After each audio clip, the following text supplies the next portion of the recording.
Radio Publique Africaine.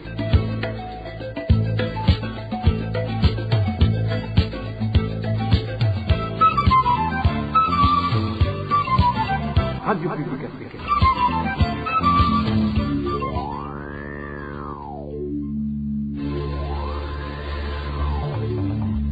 C'est le moment de suivre le journal parlé en français. À la présentation, Émile Nivasumbo. Bienvenue dans cette édition du 26 novembre 2023. Voici les principaux titres. Un procès en flagrance, c'est ce que devrait programmer la justice pour le cas d'un habitant qui a échappé à la mort après avoir été enterré vivant en Ngozi. La Ligue TK dénonce l'impunité. Vous allez suivre son président tout à l'heure. Et la pauvreté extrême expose les femmes et les filles burundaises réfugiées à Naki Valley aux violences basées sur le genre. Elles vont s'exprimer au cours du journal. Dans cette édition, nous allons aussi parler du manque du courant électrique signalé dans la province Chibitoke. Dans un instant, le développement des titres. Une personne est morte la nuit de vendredi suite à la négligence du personnel soignant de l'hôpital du district sanitaire de Ruziba, selon la famille de la victime. Des allégations de négligence à l'égard de ce personnel soignant ne sont pas du tout nouvelles. Eric Nyonzima. Vers 21h la soirée de vendredi 24 novembre, une famille a apporté un malade à l'hôpital du district sanitaire de Ruziba. C'est en zone urbaine de Kanyosha. Le malade était un enfant gravement blessé après l'effondrement de leur maison. Malheureusement, selon les proches de la famille de cet enfant, ils n'ont pas été accueillis par le personnel soignant de cet hôpital. On leur aurait demandé de transporter leur malade à l'hôpital Roi-Kared de Kamenge à près de 10 km de Ruziba. La famille aurait demandé que l'on donne au moins les premiers soins à l'enfant, mais le personnel de l'hôpital Ruziba a refusé. Ce personnel aurait même refusé le transfert à l'enfant et par conséquent l'ambulance. À la question de l'ambulance, l'on aurait dit à la famille que la libération de l'ambulance relève dans le processus. Finalement, l'enfant a succombé de ses blessures. Des sources à l'hôpital de district de Ruziba révèlent qu'il a suivi un soulèvement de la famille éprouvée et il y a eu de cas et de blessés. En scène semblable s'est passé au même hôpital il y a un peu plus d'une année. Une certaine Evelyne Hakizimana de la colline Gakongwe de la commune Kabizi est morte après travail d'accouchement. C'était dans la soirée du 4 septembre 2022. La famille de la défunte évoque une négligence exagérée de l'équipe de garde. Également la famille éprouvée, appuyée par l'entourage de l'hôpital, s'était violemment révoltée. Ce qui a conduit à la suspension des travaux à cet hôpital pour un délai de 2 jours. La rédaction de la RPA n'a pas encore pu joindre le ministre de la Santé pour savoir son point de vue sur ces accusations contre l'hôpital de district de Ruziba. Je vous le disais dans les titres, la justice de la province Ngozi aurait dû procéder à un procès en flagrance contre la personne qui a passé à tabac et enterré vivant un certain Elias Tuyisenge. C'est ce que déclare en chair Nicolas Guizé, président de la Ligue burundaise de défense des droits humains, Ligue ITK.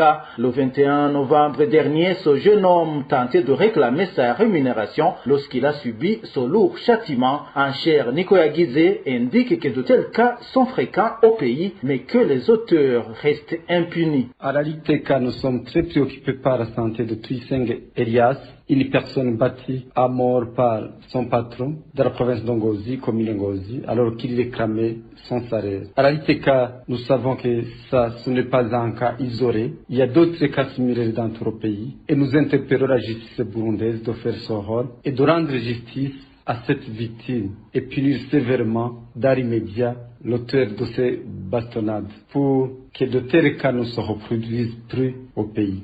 Voilà, c'est en chair Nicolas Guizé, président de la Ligue ITK, qui s'exprimait dans ce journal que vous pouvez aussi retrouver sur le site web de la radio publique africaine. C'est le www.rpa.bi. Dans un instant, nous nous rendons à Mabaye. RPA. Un bras de fer est signalé entre l'administrateur de la commune Mabaye et le commissaire de police en complicité avec le chef du service de renseignement dans cette commune de la province Chibitoke. Ces deux derniers s'activent dans les arrestations arbitraires pour extorquer de l'argent à la population, une pratique que le nouvel administrateur communal ne tolère point. Elvis Nyomongere nous en dit plus. Ils ont décidé de se coaliser contre la population. Il s'agit du commissaire communal de police Amabayi et du patron des services de renseignement dans cette même commune. C'est la population locale. Ces deux policiers s'arrangent pour enquêter le plus grand nombre de personnes.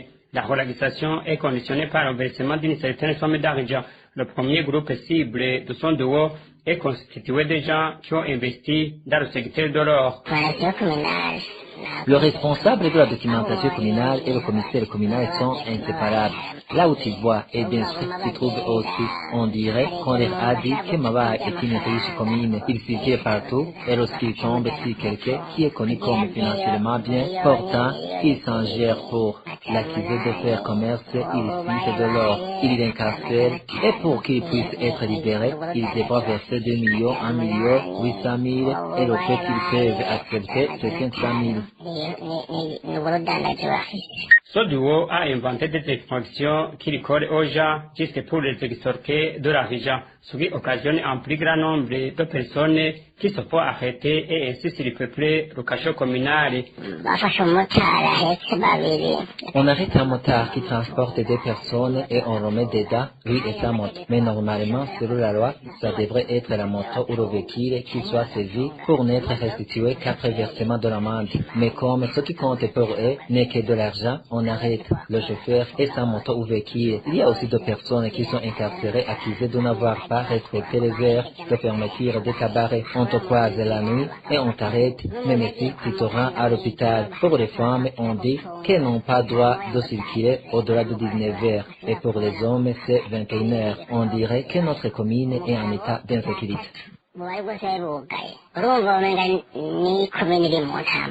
Devant cette situation, Jan Isomorera, nouvel administrateur communal de Mabayi, a refusé de continuer à assister sans rien dire à la scène de la surpopulation carcérale. Il a donc décidé de faire libérer ce qui lui semble être innocent, mais il essaie d'attirer les foudres du duo. Dernièrement, après plusieurs alertes, l'administrateur communal est allé voir ce qui se passe dans le cachot. Il a constaté que la majorité des personnes incarcérées ont été victimes d'arrestations arbitraires. Ce cachot peut contenir plus de 100 personnes, alors qu'elles n'ont que de telles petites dimensions sont incarcérées sans dossier uniquement dans le but d'être rançonnés. Alors l'administrateur a décidé de faire libérer les gens qui n'avaient pas de dossier. Elle a aussi ordonné que l'on fasse vite pour le reste qu'il soit transféré à Chibitoke. Mais aussitôt après son départ, le duo a envoyé une correspondance au procureur accusant l'administrateur d'avoir libéré ses malfaiteurs et bien d'autres accusations insensées.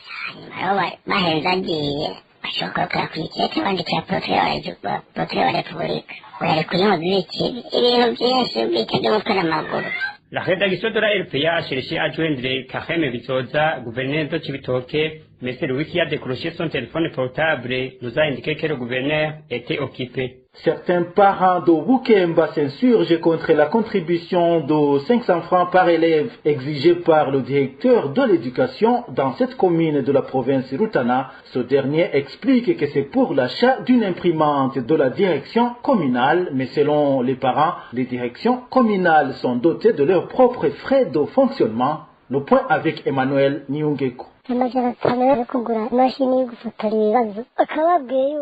somme de 500 francs qui serait destinée à l'achat d'une imprimante de la direction communale de l'éducation de Bukemba est perçue depuis mi-octobre dernier, selon des sources de la RPA, parmi certains parents d'élèves de la direction communale de l'éducation de Bukemba en province de Rutana. Ces parents disent être étonnés par cette mesure prise par Nazer Ndairagidji, responsable de l'éducation dans cette commune de Bukemba, au moment où il y a des frais de fonctionnement alloués aux directions communales de l'éducation. Son parent et enseignant en commune de Bukemba indique que c'est un fardeau pour eux car ils n'ont pas de moyens. Selon lui, cette machine devrait être achetée par l'État. En tant que parents d'élèves dans la direction communale de l'éducation de Bukemba, nous avons été très étonnés. Nous avions payé les frais scolaires, mais nous avons entendu dire au milieu de ce trimestre qu'il y a une autre somme qui n'a pas été payée pour l'achat d'une imprimante pour la direction communale de l'éducation. Chaque élève, même de la maternelle, est obligé de payer 500 francs pour l'achat de cette machine. Nous sommes dépourvus de moyens gratuit. Et d'ailleurs, il y a des frais de fonctionnement qui peuvent servir à l'achat du matériel scolaire. Que l'État donc achète cette machine car nous voyons que c'est un fardeau qui pèse sur nous. Ces parents indiquent également qu'ils craignent un détournement, surtout qu'ils n'ont pas été consultés pour être signifiés du coût de cette imprimante et le sort de la somme restante. Comme nous ne sommes pas informés sur la valeur de cette machine, nous voyons qu'il pourrait y avoir des détournements. Nous n'avons pas été consultés pour nous signifier l'effectif des élèves que comprend la commune. Comme ça, avec cette somme de 500 francs pour chacun, on aurait su le montant total qui sera collecté, savoir si ça serait juste l'équivalent de la machine. Sinon, nous avons besoin de connaître comment la somme restante sera utilisée. Nous demandons au directeur communal de l'éducation de Bukemba, Nazer Dairagije, d'arrêter cette mesure car nous sommes des mineurs. La rédaction de la RPA a tenté de joindre le directeur communal de l'éducation à Bukemba, mais son téléphone portable ne passait pas. Les informations recueillies auprès de certains proches de la direction communale de l'éducation à Bukemba font savoir que la dite direction compte 19 écoles fondamentales et 8 lycées communaux. Selon les mêmes sources, chaque établissement scolaire compte au moins 500 élèves. Au cas où tous les élèves payeront les 500 francs exigés, le montant collecté pourrait avoisiner 7 millions de francs burundais. Dans l'entretemps, sur certaines écoles, les élèves qui n'ont pas encore payé cette somme de 500 francs sont en train d'être chassés, comme l'indiquent nos sources. C'est par exemple au lycée communal de Butare, à l'école fondamentale d'Ondoba, au lycée communal de Muyombre et ailleurs. Je vous en parlais aussi dans le sommaire. Les habitants de toutes les communes de la province Cibitoke s'inquiètent du manque du courant électrique observé depuis quelques jours. Ils indiquent que les conséquences se manifestent déjà au niveau de leurs activités quotidiennes et au sein de la communauté. Ils demandent aux responsables de ce secteur de trouver une solution. Plus de détails avec Dani Claire, il la trouve. Ce manque de courant électrique s'observe en province Cibitoke depuis près de 2 semaines. Notre source dans cette province fait que les habitants n'en comprennent pas la cause, d'autant plus que les barrages sont pleins d'eau.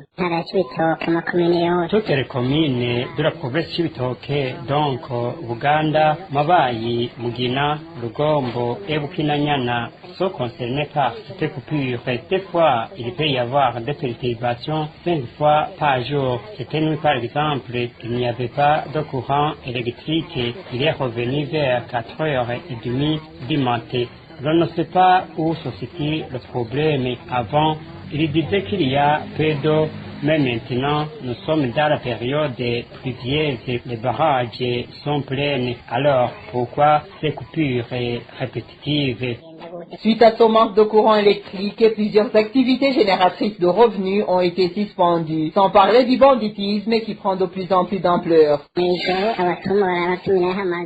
La nuit, des bandits profitent de l'obscurité pour commettre des forfaits. Quand un vendeur de lait et les bouchons, ils enregistrent d'énormes pertes car les marchandises sont avariées étant dans des frigos. Demandez-les pour nous la cause. Ils ne nous informent pas pour que l'on puisse prendre des précautions et ne pas acheter plusieurs denrées périssables. Les habitants de la province du Cibitoke demandent aux responsables du secteur électrique dans cette province et au niveau national de trouver solution à ce problème. C'est un ouf de soulagement en revanche pour les habitants de la zone Ngagara qui est enfin éclairée après environ 2 mois d'obscurité. Mais selon la population de cette zone de la ville de Bujumbura, l'alimentation en électricité connaît encore des perturbations, notamment des coupures répétitives. La régie des eaux avait indiqué que le problème de l'électricité en zone Ngagara avait été causé par la vétusté du réseau d'alimentation qui était jusque-là souterrain. Mais elle avait annoncé qu'elle était en œuvre pour le remplacer en utilisant des poteaux. Ce journal sera également publié sur YouTube, Facebook et Twitter de la radio publique africaine Ijwi Diabanyagihugu. Tout de suite, nous nous rendons en Ouganda pour clore cette édition. RPA. Elles sont abandonnées, elles portent des grossesses non désirées et n'ont pas de moyens suffisants pour scolariser leurs enfants. Les femmes et les filles burundaises réfugiées au camp de Nakivale en Ouganda font face à de nombreux défis. L'une de ces femmes souligne que les violences basées sur le genre sont causées en grande partie par la pauvreté extrême.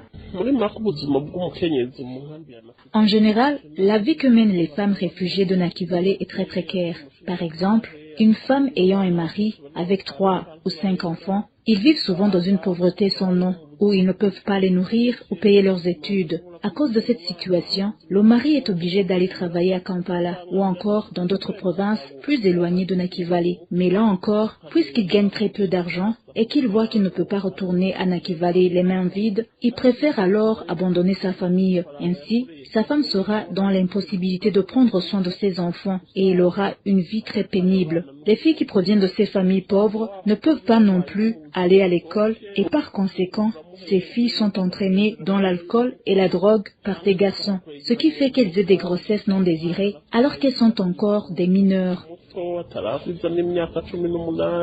Ces femmes réfugiées dans le camp de Nakivale indiquent que le chemin est encore très long pour éliminer ces violences faites aux femmes et aux filles parce qu'il n'y a pas d'assistance pour les victimes. Il arrive que les parents saisissent la police lorsque leur fille mineure est engrossée ou violée. L'enfant est soigné à l'hôpital, mais rien ne change car le dossier reste dans les enquêtes seulement. Le chemin est encore long pour lutter contre ces violences à l'égard des femmes et des filles, car lorsqu'elles subissent ces violences, elles n'ont personne pour les assister ou pour les protéger. Souvent, elles vivent avec des traumatismes à cause de ce qui leur est arrivé, ainsi que la pauvreté. Il y a encore du travail pour que ces femmes reçoivent une assistance complète et efficace.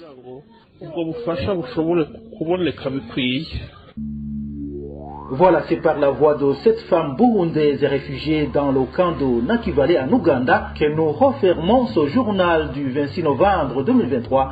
Vous étiez avec Émile Nivasumba à la présentation. Bonne fin de semaine à vous tous qui nous avez suivis. Au revoir.